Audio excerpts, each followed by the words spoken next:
எல்லாரும் தான் தொழில் பண்ணுறோம், உத்தியோகம் பார்க்குறோம். ஒரு சிலருக்கு மட்டும் பேரு புகழ்லாம் கிடைக்குது, சிலருக்கு அது கிடைக்கிறதில்ல.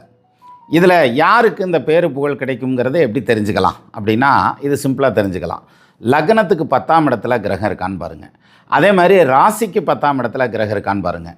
ஸோ லக்னத்துக்கு 10லையும் ராசிக்கு 10லையும் ஏதாவது ஒரு கிரகம், பாவ கிரகம், சுப கிரகம், எது வேணாலும் இருக்கட்டும், வக்ர கிரகம், நீச கிரகம், அஸ்தங்கமான கிரகம், எந்த கிரகம் வேணாலும் இருக்கட்டும், லக்னத்துக்கு 10லையும் ராசிக்கு 10லையும் கிரகம் இருந்தால் நிச்சயமாக உங்களுக்கு தொழிலில் பேரு புகழ், அந்தஸ்து, கௌரவம் எல்லாம் கிடைக்கும். ஏன் லக்னத்துக்கு 10ல் தான் இருக்குது, ராசிக்கு 10ல் இல்லை அப்படின்னாக்க ஒன்றும் பிரச்சனை இல்லை. இந்த பேரு புகழ் கிடைக்கிறதுக்கு கொஞ்சம் பாடுபட வேண்டி வரும், முயற்சி வேணால் ஜெயிச்சிடலாம். ரெண்டுலேயுமே கிரகம் இல்லை இங்கே இப்போ சொல்லு.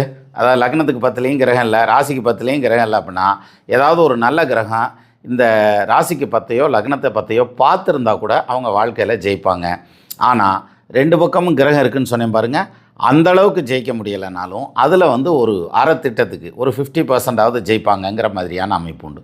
ஸோ மொத்தத்தில் ஒருத்தன் தொழில் அல்லது உத்தியோகத்தில் வெற்றி அடைகிறதுக்கு லக்னத்துக்கு 10ம் ராசிக்கு 10ம் ரொம்ப முக்கியம்.